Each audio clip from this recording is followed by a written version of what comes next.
It's windy out here. Cozumel. But I can't sleep. So we're going to talk about finances. We're going to talk about Bitcoins, shitcoins, Michael Saylor's strategy company. And I'm speaking from 35 years of experience of investing in stocks. I know stocks, tech stocks is my specialty, like the back of my hand. Okay. So I'm not a financial advisor. I'm not giving financial advice to anybody. In fact, this is going to be a brief video because I got to wake up about 9 o'clock in the morning to go scuba diving, and it's close to midnight now because my ship, the boat's picking me up at 10 o'clock a.m. from my hotel. So I got to get up about 9. So we're going to play. There's a gentleman by the name of Matthew who's talking about strategy, Michael Saylor, and his STRC, what's called his stretch preferred stock, which is a sucker's play. So let's listen to it, and we'll go from there, and we will pause it and make comments. Par. So this is what's happening 2 months after that ad raised the dividend. This tsunami has hit the tropical resort. And then this really scammy ad, which was the one that really opened my eyes and got me focused on Saylor again. We turn Bitcoin into money as if we need Saylor or a strategy to turn Bitcoin into money. But someone did a nice parody of this as well. And a lot of people pointed out at the time that you probably don't want to be smoking in an oil field. Quite ironic, because this is basically what has happened to the stock, as many of us have been warning. I thought Josh Mann had a nice meme here as well. Stretch, sorry, I can't help myself, making fun of Saylor calling it the iPhone moment for strategy. This was unfortunately what happened to the iPhone. And then people comparing this to Do Kwon and the Terra Luna Ponzi and implosion from a couple years ago. The really sad thing is how many innocent retail investors have been loaded into this bus that's headed off. Yeah, this is targeted towards retail investors, i.e., Joe Blow off the street. Not the institutional investors, or guys with my level of experience. We're too smart to buy into this shit. If anything, we short it or something. We have other ways of making money off this sinking ship, or we avoid it totally. I stick to my tech stocks. What I know: NVIDIA, AMD, Marvell Technologies, Taiwan Semiconductor, Intel, Microsoft.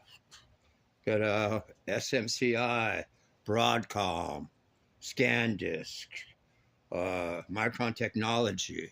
We stick to those basic 10, and we can get our 100% returns annually. Yes, Micron is up 260%. You could have bought it last year, folks, for $108. Now it's trading at, what, $1,200? ScanDisk, that company that makes those little discs you put in the camera. Guess what? Could have bought that last year for $50. It's trading at $2,000 a share. So we don't buy shit coins. So this guy here, he has a channel called Bitcoin University. To me, it's just a joke. I would never. The only time I ever bought Bitcoin was like 15 years ago when it was like 300. I had to buy 3 of them for $300 each. Should have kept them. For $900, so I could go on Silk Road and buy some cocaine and MDMA and acid and shroom. Yeah, we're using it for that. Me and this hippie chickie I knew, we're using it to get drugs off of fucking the Silk Road. That's what I needed. I remember I bought 3 Bitcoin for $900, $300 each. It must have been 2010. I was ahead of the curve. Off the cliff. We talked about this post a while ago, a couple weeks ago, and this was something that Michael Saylor himself reposted. Mocha saying, I woke up to an email from my dad. He checked his brokerage account this morning and noticed that he had 0.96% more stretch shares today than he did yesterday. So this guy, Mocha, basically, instead of onboarding his dad into Bitcoin in self-custody, he onboarded him into stretch. And as he explains here, my dad comes from a long line of farmers. So when I first explained stretch to him, I compared it to farming. This is really sad because this is not a safe product, and we can see the real. See, this is he markets this as a safe money market. Okay, now a money market typically invests in treasury bills, which is backed by the federal government, and even though the federal government's in debt, there's still they're the biggest Ponzi schemers of all. At least there's a guarantee there, you know. So you're going to get your 4 or 5% on a money market, maybe, right? But the stretch stock, he's calling it a preferred stock, and he's paying you 11.5% annually dividend, and it's supposed to be trading at $100. It's pegged at 100.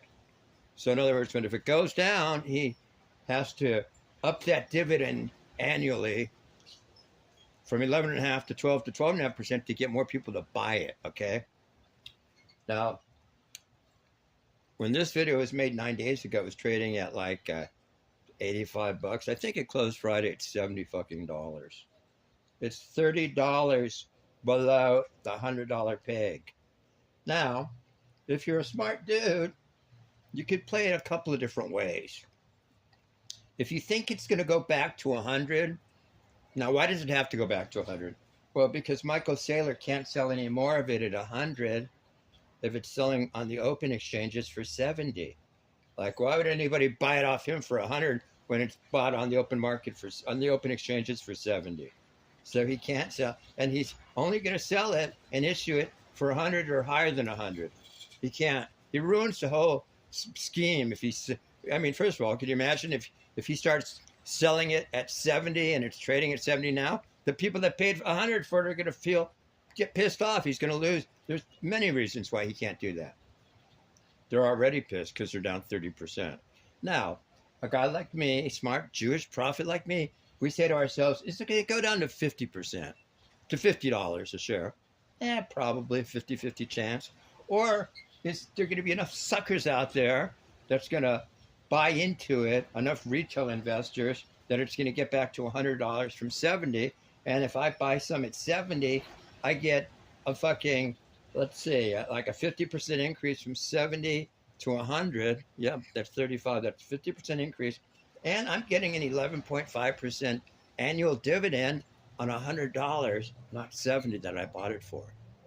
So that's one way of looking at it. Another way of looking at it is you can do options. I could do a put or call. I can predict that the stock's going to go lower or higher and make a shitload of money that way. I just think I'm going to steer clear of this shit. Now, why will I steer clear of it? Very real people. This is real people's money. And if I'm making money off this, it means somebody's losing money on this. So I don't want to take blood money. Who are being hurt by something like this. And I imagine there will be legal repercussions from this, because you can't really market something like this and have it collapse without some class action lawsuits coming out of it. Meanwhile, the Adam Livingstons of the world who have been pushing this onto retail investors, they don't seem to have much of a conscience.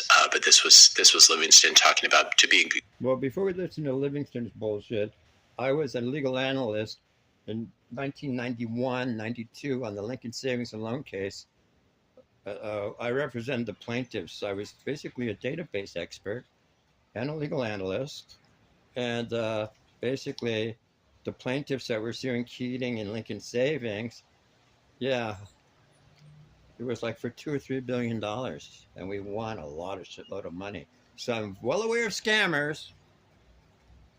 Extremely conservative. His analysis, it wasn't too conservative because it broke par. And then even just a couple of days ago on June 10th, 2026, Adam saying MSTR stretch bears have had their brains officially cooked. I would say it was actually the holders of this stock who've had their brains officially cooked by people pushing these things like Adam Livingston. And a lot of people have been pointing out that the dividend coverage is not what it seems. And so, for example, on November 20th, as Low Retard points out here, on November 20th, 2025, Strategy tweeting we have 71 years of dividend coverage, and now just 16 hours ago tweeting we have 32 years of dividend coverage. So a lot of people are. Now, 32 years of dividend coverage. He's got to come up with $2 billion a year to cover the dividends, okay? So where's he going to get the money from? Well, the Bitcoin. That's the only place. He's got 800,000 in Bitcoin that he paid an average of 71,000 for. Bitcoin's now trading at like 59, 60,000. So he's already down about $12 billion on his investment. So he's thinking, if Bitcoin holds at 60, I could keep paying off the fucking dividends for 35 fucking years. Wrong. First of all, what if Bitcoin drops to 20 or 30? And he's going to have bigger problems with that because he's not going to be able to raise any more capital because nobody's going to buy his fucking stocks. His MSTR main stock peaked from $400 or $500. Now it's trading at like $80 or $90. Fuckers. So if you're going to buy Bitcoin, buy it directly and keep it yourself in a cold wallet or whatever you people do with it. Shove it up your ass for all I care. But do not invest in strategy.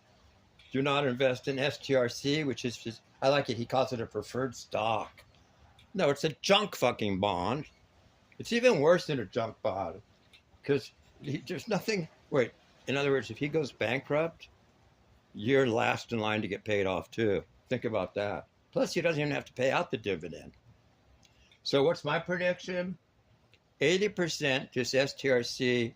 I'm just going to say this flat out right. With my financial knowledge of working almost 20 years on complex business litigation against banks and white-collar criminals like Michael Saylor, 80% chance strategy is going to go down in the next 2-3 years.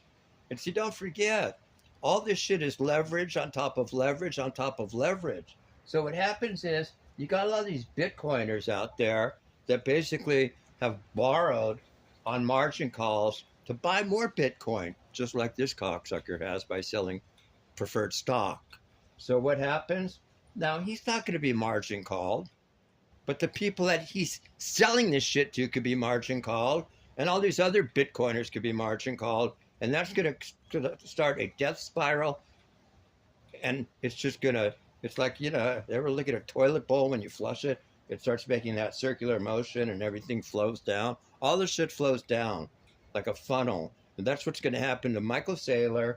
I'm telling you right now, this guy is already $12 billion in the hole, and he runs Strategy, which is just some half-ass computer software company that doesn't even gross $500 million a year. God knows what they fucking net.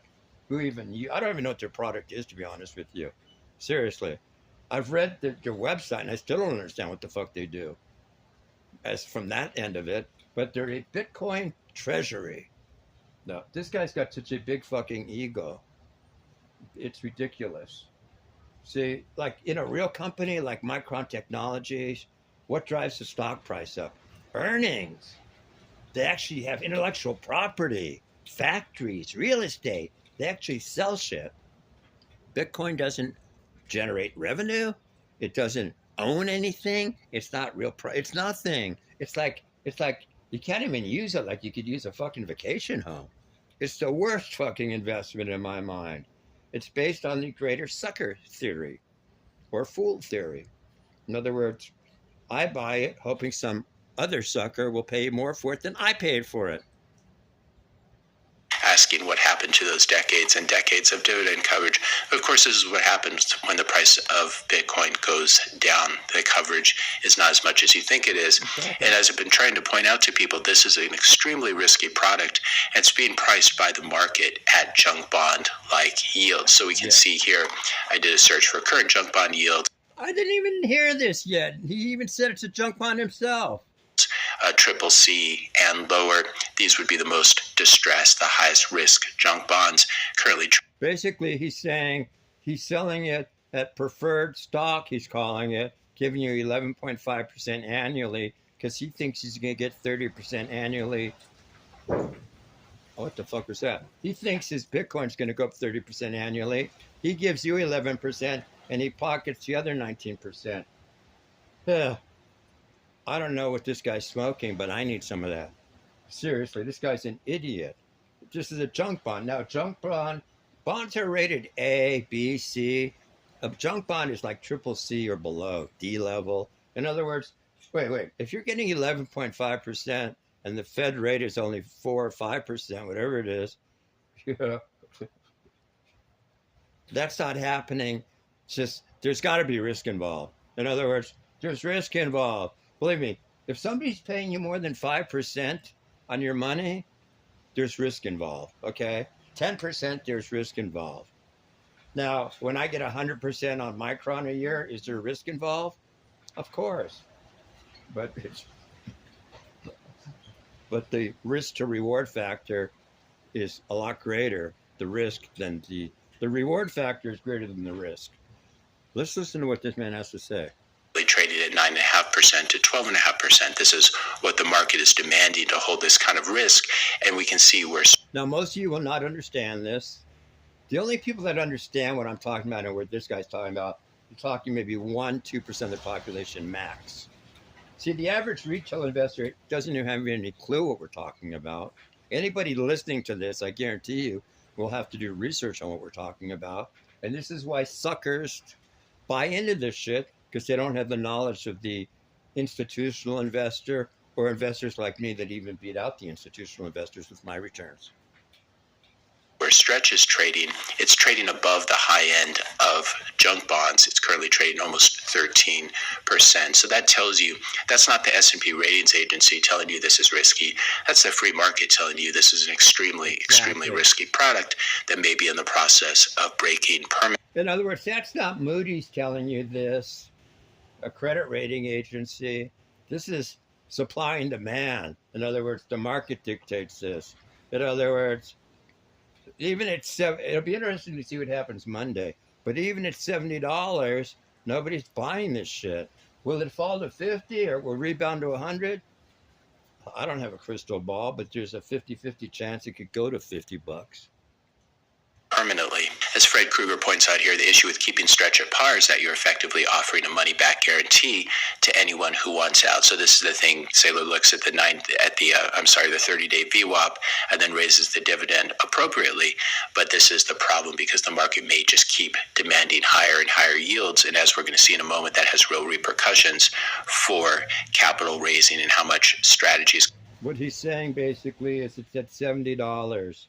It's only going to get back to 100 if he raises it from 11.5% to 12.5% to 13%. He might have to raise that dividend to 15%. Can he afford to do it? No. And if he has to do that, smart people see that stupid retail investor looks at it like, oh, I'm getting 15% on my money. The smart institutional investor or genius level investors like myself, in my humble opinion, we look at that as a danger sign, as a desperate move. If you've got to pay me 15% on my money that I'm loaning you, because it's sort of like a bond, I'm loaning you the money, guess what? It's a high risk move. And not only that, this STRC thing, like a normal stock, you're buying an asset, a piece of a company. Here, you're not even buying that. So it's almost like a bond. And the only asset, since it doesn't produce anything, this MicroStrategy, it's just Bitcoin. This whole thing, Bitcoin has to go up. Yeah. Stay away from this shit, folks. She's going to need to raise capital. As Fred writes, if a large number of holders head for the exit simultaneously, the only way to maintain the $100 price is to raise the dividend until new buyers emerge. In an extreme scenario, that could require a temporarily very high yield, 20% or more. The redemption. Wait, I said 15%? Let's end it here. I said 15%. This dude said 20%. Now, the average retail investor idiot's going to say, oh, I could get 20% on my money with this. Look, if he's giving you 20% of your money, I'm telling you right now, that is worse than a junk bond, and that ship's going to fucking go down. And only an idiot would do this. So steer clear of this shit. I was thinking of I was going to buy it 80. Now it's 70.